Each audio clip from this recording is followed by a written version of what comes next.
You'll probably see me often approximate the size of a packet to a maximum of 1500 bytes. You may wonder where that comes from and whether it's reasonable to always assume that that's the case. It is not reasonable to always assume that's the case, but it's a good first pass approximation. And it comes from the fact that in Ethernet, at least in the current, well, decades, I guess, current Ethernet specification, a frame can be up to 1518 bytes in total. 18 bytes of that are the header or 4 bytes at the end, this frame check sequence thing. And so the payload of an Ethernet frame is 1500 bytes. If you're sending an IP datagram, an IP packet, that is going to have to fit into 1500 bytes if you want to send it over Ethernet.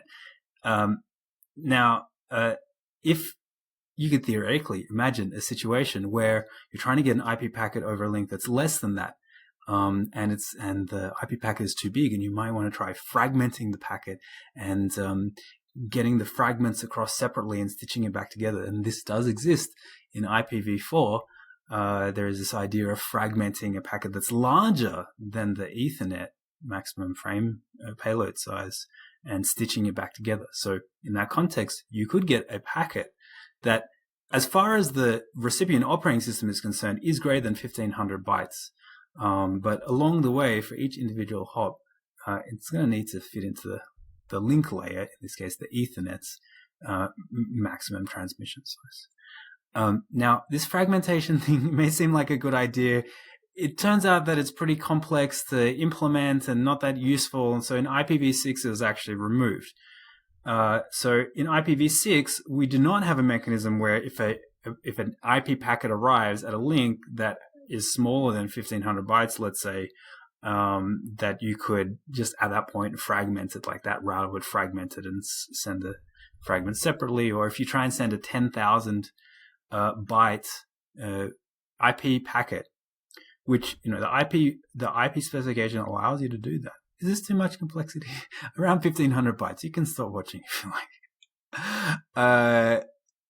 Look, in IP, the IP protocol itself says the packet could be as much as 64 kilobytes in IPv4. And there's even this jumbogram thing in IPv6 to make it much larger.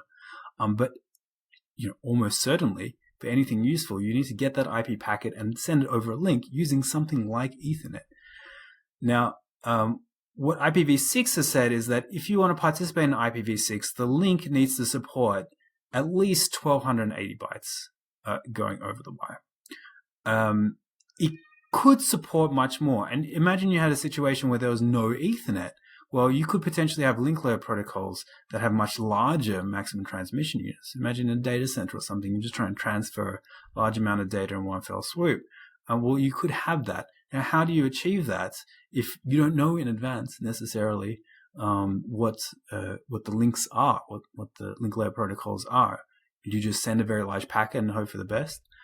Well, there's no fragmentation, so it's not going to work out if you send a very large packet, but you will get a message back saying, well, the packet was too large.